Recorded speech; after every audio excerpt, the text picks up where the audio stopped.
Et là, si tu veux bien continuer à enchaîner, je voudrais bien passer à la victime parce que le sujet des enfants, il est important. Oui.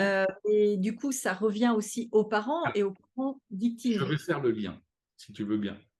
Est-ce que ça existe des victimes? Donc toujours avec Natacha Lecourtois, toujours donc pour cette interview à l'intention du magazine Infinité. Nous sommes donc à la troisième vidéo. Hein. La première a traité des mécanismes de défense pervers narcissiques. La deuxième a traité de la place de l'enfant autour du pervers narcissique. Et cette troisième vidéo, dans cette troisième vidéo, nous allons discuter des mécanismes de défense de la victime. Pourquoi sommes-nous victimes? Pourquoi restons-nous victimes? Y aurait-il un bénéfice secondaire à être victime? Voilà, je vous laisse écouter notre interview et je reviens vers vous tout de suite après. Est-ce que ça existe des victimes?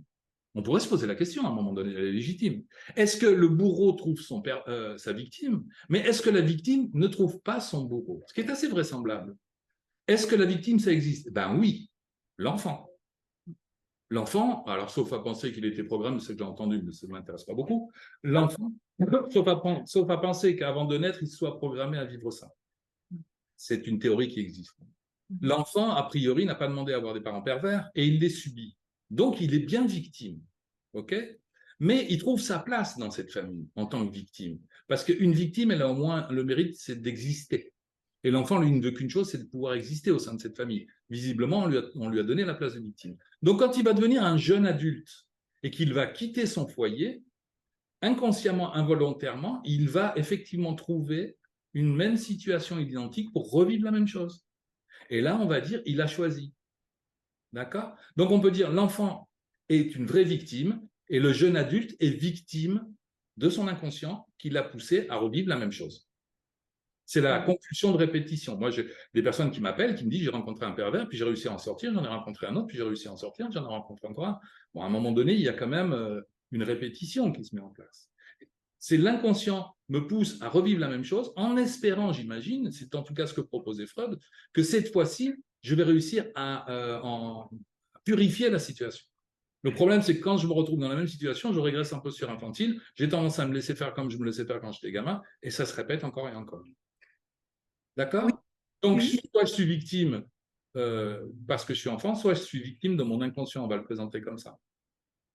Il y a aussi cette question que tu relèves finalement de l'habitude. Tu vois, quand nous parlions tous les deux au téléphone, tu m'as dit, mais finalement, est-ce qu'on ne serait pas dans une forme de société où nous tous, nous serions fous, en fait, d'adopter certains comportements, tu vois? C'est une question d'habitude, d'avoir on arrive au monde.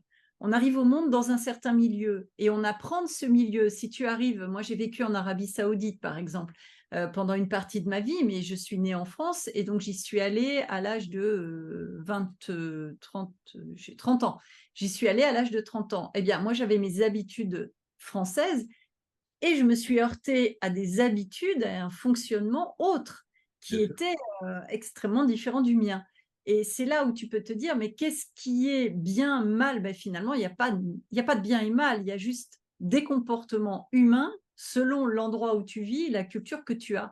Et là, tu me parles de répétition pour rejouer un scénario qui ne serait pas allé vers un sens positif pour toi enfin pour l'autre. Et comme dans les rêves d'ailleurs, on revit des scénarios jusqu'à trouver peut-être une meilleure solution ou alors se décharger d'une pulsion, peut-être, je ne sais pas, je ne suis pas psychanalyste. Voilà, Chargé d'une charge émotionnelle, ouais. charger, voilà, se On peut décharger. imaginer quand j'étais gamin, j'aurais tellement voulu dire à ma mère ou à mon père, allez vous faire voir, je m'en vais. Mais je ne l'ai pas fait. Quand je serai grand, peut-être je vivrai cette situation. Le problème, c'est que confronté à la même situation, on a tendance à régresser et à se retrouver comme l'enfant et on dit jamais, on n'envoie jamais promener notre pervers. Alors que c'est ça qu'on devrait faire. Parce qu'il y a une question d'habitude, on se retrouve dans la peau de quelqu'un qui a ces Et, compétences de l'enfant, tu et vois, même puis, quand tu es adulte, quelle est la pire chose que l'on pourrait faire vivre à un enfant? eh Ah, ben, qui n'existe pas. qui n'existe pas. Et Mm. si je dis à mon enfant, tu es nul, en même temps, je lui dis, tu existes. Tu es Ouais, nul. Tu existes et tu es vide. Nul, c'est zéro quand même. Hein. ouais. Mais je lui dis, tu existes. Donc l'enfant, il est à la place du nul. Il n'est pas transparent. On avait vu qu'en Europe de l'Est, il y avait des endroits où on élevait les enfants, mais on ne les regardait pas, on leur donnait à manger, on ne s'occupait pas d'eux. Hein, c'est Cyrulnik qui avait fait une étude à ce sujet, et les enfants dépérissaient, ils pouvaient même se laisser mourir. Vaut mieux être maltraité que pas être traité du tout, si tu préfères.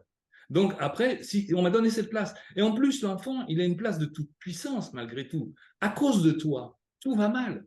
Waouh! Je suis pas n'importe qui non plus. Hein. À cause de moi, tout va mal. Ah, c'est intéressant, tu viens de me faire une transition avec ma question suivante.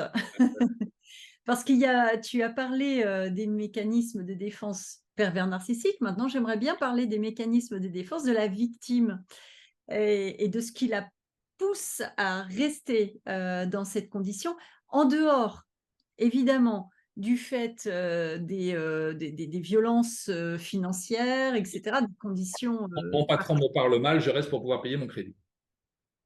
Voilà. Mais si je pouvais, je serais bien content de partir. Oui, ou d'autres choses qui peuvent Donc, aussi. nous, ce qui nous intéresse, c'est les biais psychiques.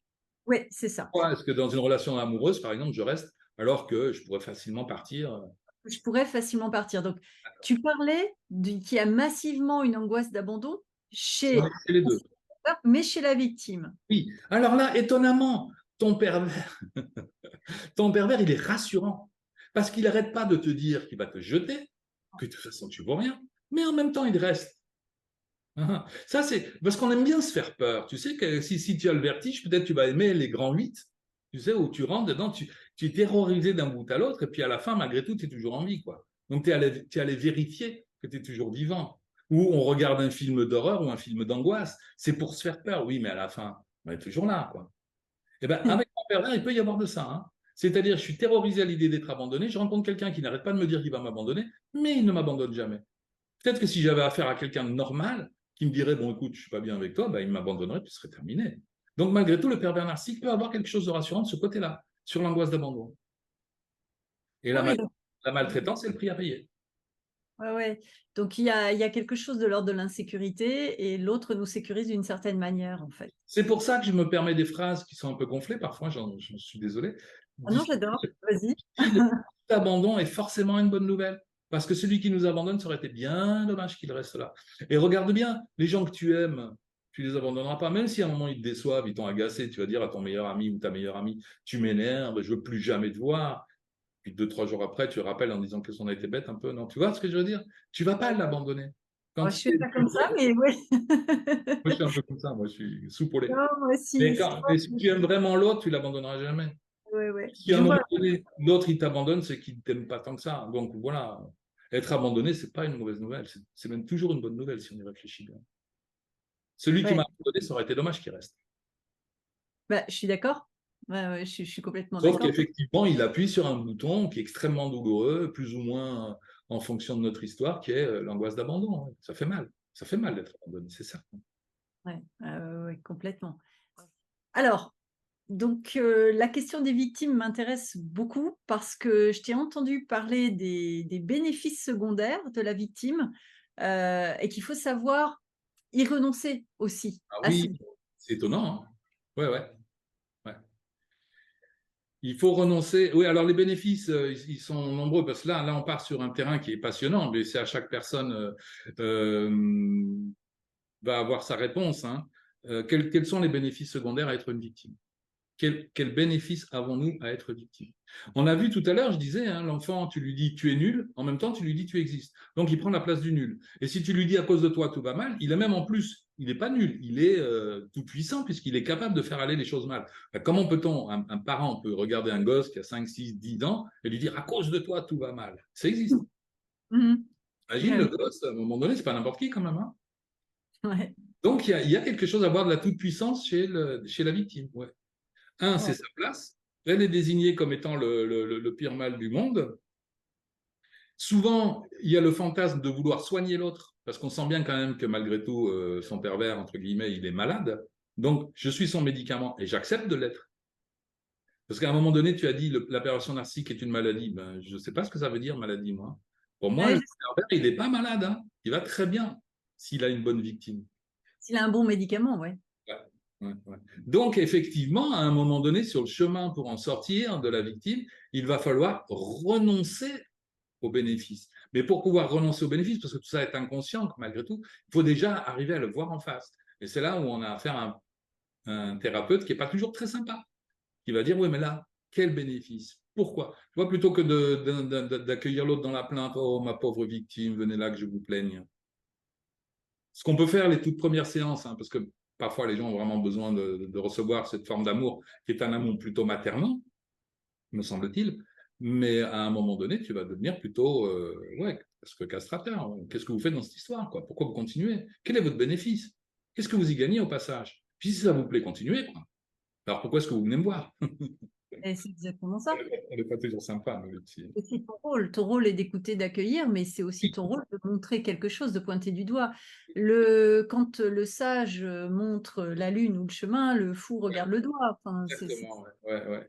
Mais j'ai eu un cas, j'en ai pas eu beaucoup quand même. J'ai eu un cas d'une dame qui a fait une longue analyse et puis qui est arrivée à la compréhension que son compagnon, qui était à mon avis bien borderline, mais violent, avec des traits pervers narcissiques, etc., c'était la copie conforme de son père à elle.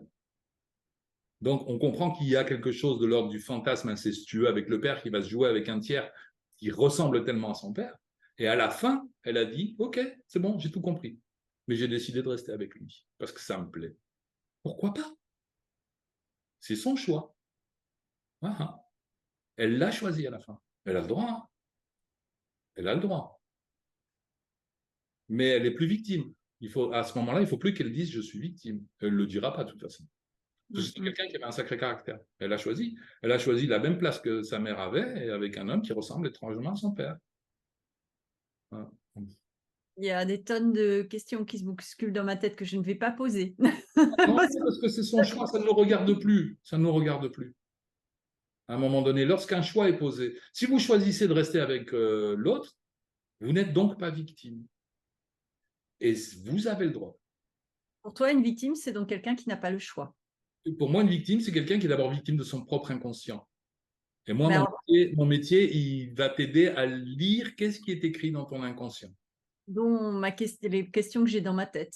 C'est parce que là, tu dis, c'est son choix, mais pour autant, elle est victime de son inconscient. Est-ce que c'est pas ton rôle? Non. La personne dont je parlais tout à l'heure, mais c'est quand même un cas exceptionnel, c'est son choix conscient. Là, maintenant, elle a fait le tour de la question, elle sait exactement le pourquoi et le comment, et elle choisit de rester avec cette personne. Voilà, je suis pas du tout d'accord avec toi. C'est pas un choix conscient parce que c'est des choix encore inconscients qui l'amènent à ce choix conscient parce que personne de conscient ne va choisir la souffrance. Je comprends, mais elle a fait ce choix.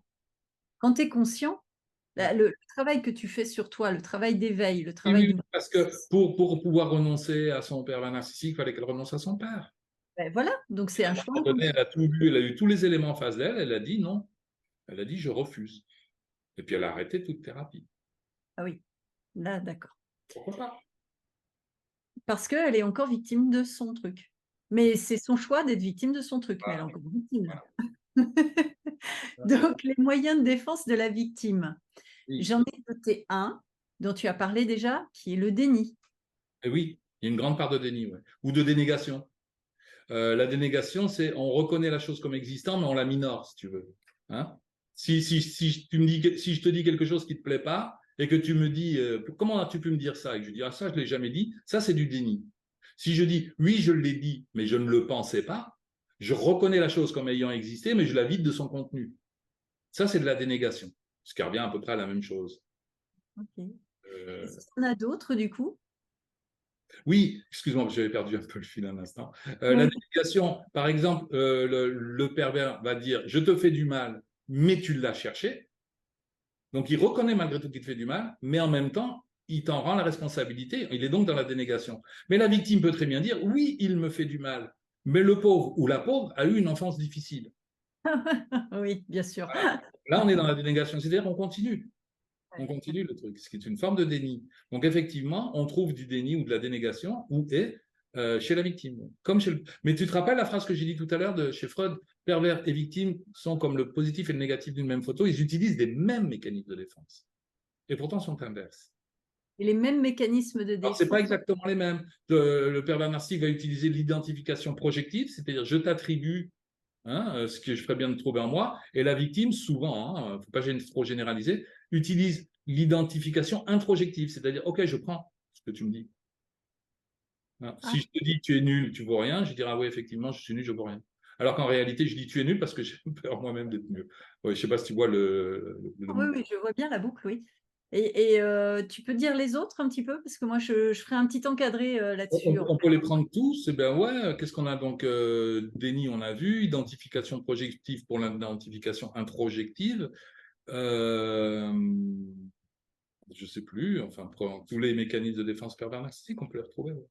Ouais, mais j'aime bien les parallèles que tu faisais. Alors, je sais pas si tu les as en tête ou si tu n'es pas trop fatigué pour me les dire ou si tu veux me les dire plus tard, je ne sais pas. Non, mais tous les mécanismes de défense, tu vas les retrouver chez l'un comme chez l'autre. L'isolement, l'isolation, par exemple. Mais tu sais, quand tu es amoureux, déjà, sans être pervers, quand tu es amoureux, tu as tendance à t'isoler du reste du monde. C'est-à-dire, tu vis dans ta fusion, au moins au début.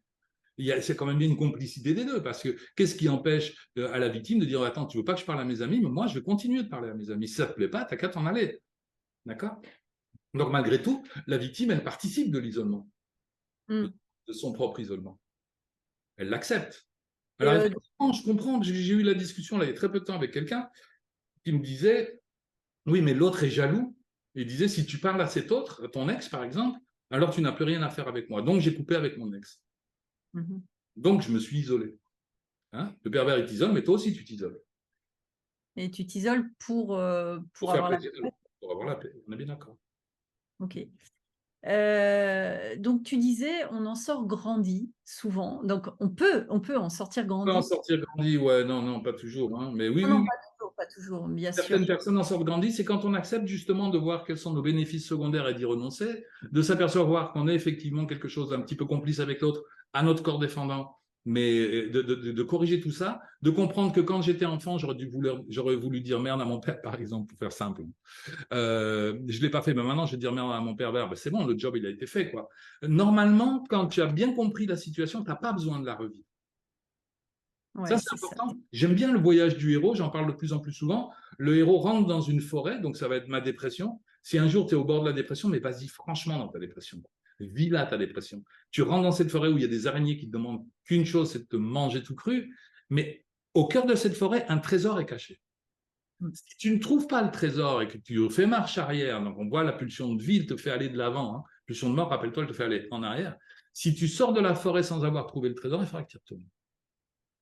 Et je trouve ça particulièrement intéressant quand tu dis ça, parce que ce que tu as dit dans certaines vidéos, et j'ai travaillé aussi avec le docteur Bruno Dubos, qui est psychiatre, sur ce sujet. Donc, vous vous retrouverez tous les deux Le dans voyage du héros. non, sur le fait d'en sortir grandi, parce que lui, Ah oui, il parle des âges clandestins, et vous avez dit les mêmes mots, vous avez dit c'est un enfant. oui, Alors lui, il a dit c'est un enfant qui martyrise un enfant. Et oui. toi, tu as dit quasiment la même chose. Et Oui, j'ai dit, ok, là, on est raccord sur, vous êtes oui, raccord sur plein de trucs. Hein. complètement. Et, La phrase que j'avais employée dans mon premier livre, c'est un enfant dans un corps d'adulte. ouais, C'est-à-dire que tu as un môme de 3 ans, quoi. De 2 ouais. ans. Tu as un môme de 2 ans dans un corps d'adulte avec tous les pouvoirs que peut avoir éventuellement un adulte. Mais il n'a pas plus de 2 ans, ton pervers. Hein. Et la victime est aussi un enfant dans un corps d'adulte. Pas forcément 2 ans, peut-être un enfant plus Un grand, petit peu parce plus grand. un petit peu plus grand. Est-ce que La victime, je finis les pervers narcissiques comme ça, le livre, en disant malgré tout, la victime, elle peut s'en sortir. La personne qui emploie massivement des mécanismes de défense pervers, c'est peu probable. C'est vraiment peu probable. c'est peu probable. Donc, ce que j'apprécie beaucoup, justement, c'est que tu dis on peut en sortir grandi. Donc, c'est qu'à ce moment-là, on va pouvoir passer du mode enfant, ado à adulte. Oui, Peut-être grâce, en tout cas, grâce, si on le prend comme ça, si nos conditions de vie nous ont mené à grâce à notre pervers. grâce à ce qu'on en a fait, parce que lui, c'est pas quelque chose d'agréable et ni de bien à vivre, mais grâce à ce que nous, c'est ce que tu as dit hein, déjà, on peut en faire quelque chose de ce vécu tragique et dramatique. Bien sûr. Et je vais insister, et ça va être cette dernière question sur les victimes, sur ce narcissisme dépassé que tu as évoqué pour Oui. permettre d'en sortir grandi. Et là, on rentre dans une autre dimension. Tu Oui, peux... parce que moi, j'aime pas beaucoup les magazines psycho à 2 balles, quand il y en a beaucoup, où on va te dire aimez-vous vous-même. Ouais, c'est vrai, ben, c'est pas fou. Hein. Donc, alors, un narcissisme qui aurait échoué donne un manque de confiance en soi. C'est le cas du pervers et de sa victime. Les deux. Un narcissisme défaillant. Un narcissisme qui aurait bien fonctionné donnerait une bonne confiance en soi, C'est souhaitable et c'est ce à quoi on aspire. Mais à un moment donné, que va donner un narcissisme dépassé? C'est-à-dire que je n'ai ni confiance ni manque de confiance, simplement j'embrasse la vie. Et ça, moi, c'est ce que je rencontre dans la méditation. Quand tu es profondément ancré dans ta méditation, tu te situes en deçà du discours, avant même la formation Donc, tu vois, tu n'as plus d'image, en fait. Ton image, elle disparaît. Et si vraiment ton image disparaît, ben, tu es à l'unisson de l'univers. Oui, C'est c'est ça, parce que c'est l'éveil, en fait. C'est parce qu'il nous manque une case, j'ai envie de dire, dans notre société. Tu l'as très bien dit tout à l'heure, je crois que c'était hors antenne, on n'a pas le droit de vieillir et la place au jeunisme, non? Il me semble que tu m'as dit quelque chose comme ça. Non, il nous manque une case, vraiment, il nous manque une étape. Je suis enfant, je deviens adulte, je me reproduis, tout ça, c'est juste, c'est correct. Et à un moment donné, je trouve qu'il nous manque une étape. Et je pense que, bon, ben, le Bouddha, par exemple, nous donnait une piste. Le Bouddha disait, non, mais il reste encore une étape, c'est sortir du conditionnement qui fait que ni tu es quelqu'un de bon, ni quelqu'un de mauvais, ni quelqu'un de... Tu vois, tu sors de ton narcissisme et tu t'aperçois que tu fais pleinement partie de l'univers et il faut se déconditionner. Mais notre société ne nous y amène absolument pas. Eh bien, c'est l'objet de la dernière question. Tu as fait toutes les transitions. J'ai trouvé ça sublime. Tu es à la dernière question parce que tu dis souvent, si cette question-là d'une pervers narcissique continue après 12 ans, s'il y a 12 ans, hein, c'est ça, après 12 ans, ou puis d'autres avant toi en ont parlé, d'autres après toi on continue à en parler, c'est qu'à la fois tu as des gens qui découvrent, mais c'est peut-être que ce sujet continue aussi, qu'il y a des choses à dire et le sujet doit continuer à circuler. Et moi, je me suis interrogée sur notre société.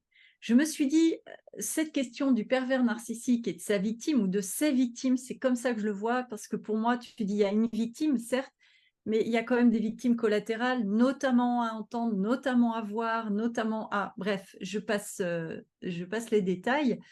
C'est peut-être que c'est une question de société, c'est peut-être un symbole aussi. Cette question-là est peut-être un symbole de ce qui se passe dans notre société, où finalement, c'est une société qui nous amène à plus de narcissisme. C'est une société qui est en train de mourir. Nous sommes dans une société qui est en train de mourir. Et nous nous accrochons à des choses qui sont de l'ordre de la mort, de la non-vie. D'accord? Là, j'arrive de la jungle, on va faire le lien. Tiens. Et j'ai compris quelque chose dans la jungle. J'ai une amie qui s'est soignée de 14 cancers dans la jungle. Elle est arrivée, elle avait 14 cancers. Les médecins en France lui avaient dit, bon, écoutez, non, là, c'est trop. On peut rien pour vous. Et un chaman, elle est allée voir un chaman et elle a dit, je viens là pour mourir. Le chaman l'a engueulé, lui a dit, mais personne n'est jamais mort ici. Et 3 mois plus tard, elle lui a dit, tu rentres chez toi, tu n'as plus rien.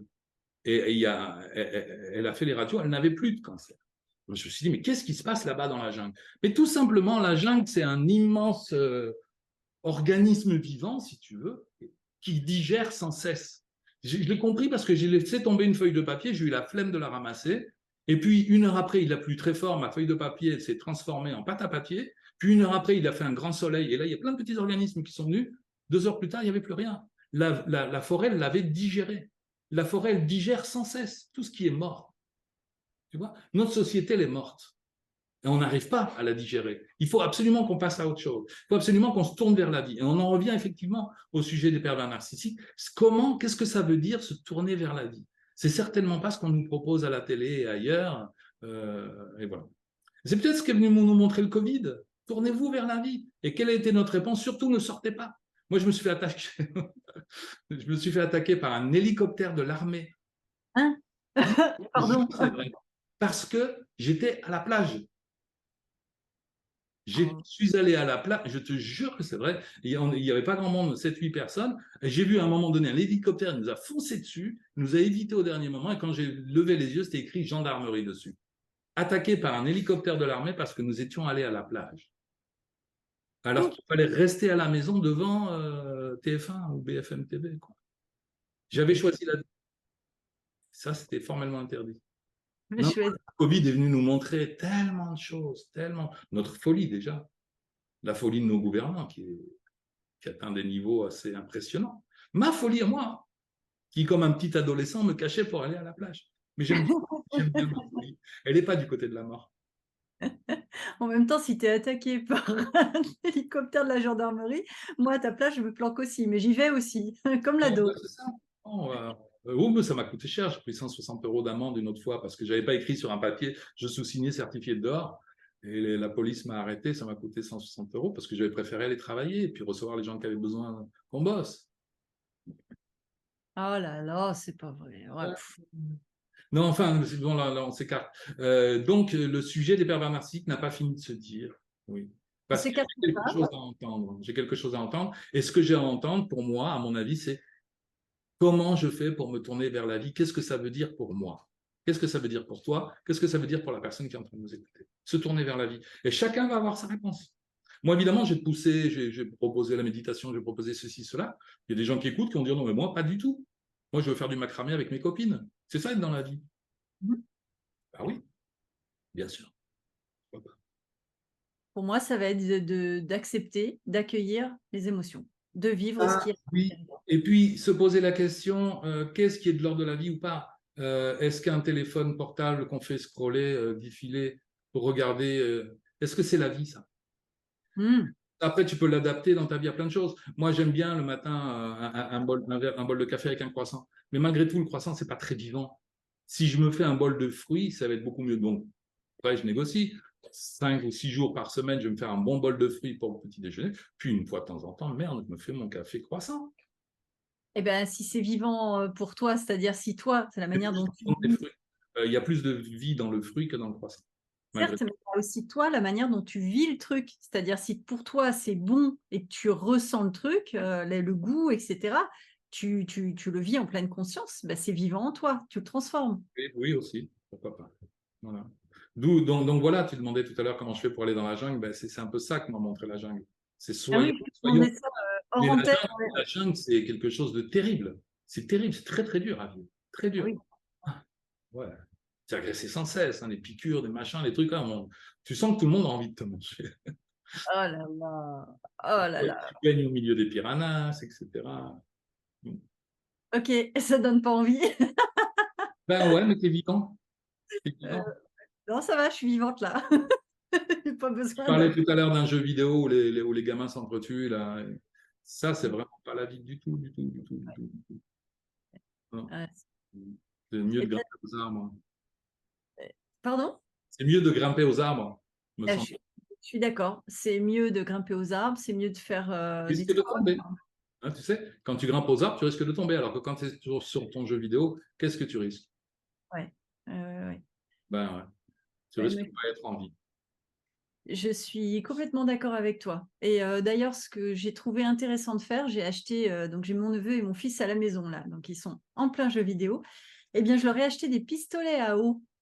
Ben Et oui, je me suis dit, allez-y, mais allez-y, bon, en soft, hein, bien sûr, mais jouez à votre combat, mais jouez réellement. Et du coup, mon fils a fait un truc que j'ai trouvé assez intéressant aussi. Il a très, très peur des machins qui volent, tu vois.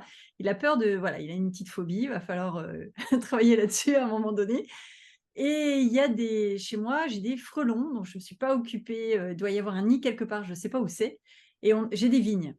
Et donc, il voulait manger ces grains de raisin qui sont très appétissants et très, très bons. Et donc, il a trouvé l'astuce de prendre ses pistolets à eau, de remplir d'eau et d'aller les massacrer en disant « Toi, tu vas te ramasser !» Enfin, voilà, il lui disait toutes les insultes du monde. Ben, finalement, bon, le pauvre frelon, c'est son problème. Mais finalement, j'ai trouvé ça plutôt sain, tu vois. Alors, sain parce que c'est un mécanisme aussi d'extérioriser sur l'autre une pulsion intérieure. Hein, c'est toi le patron dans le domaine. Mais finalement, ça lui permet de dépasser un peu sa d'être propre peur des insectes volants vivant, et d'être vivant. qui n'est pas là. Voilà, Voilà. Qu'est-ce qui vous fait envie? Où est-ce que vous la voyez, la vie? c'est ça, c'est Voilà. ça. Donc, on va se quitter là-dessus. Et moi, je vais dire, bah, amusez-vous. Écoutez Jean-Charles Bouchou pour avoir plein de... Parce que tu as vraiment beaucoup d'informations ailleurs sur ta chaîne, des interviews, les livres.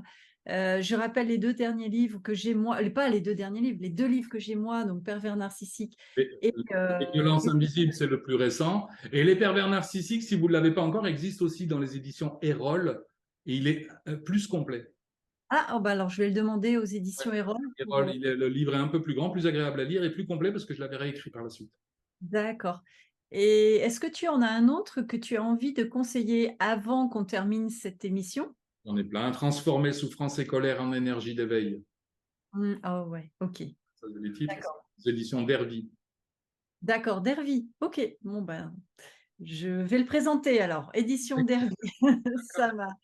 Ok. Merci beaucoup Jean-Charles. Merci Avec pour cette plaisir. super émission et toutes tes explorations intérieures et même extérieures. C'était super. Avec plaisir.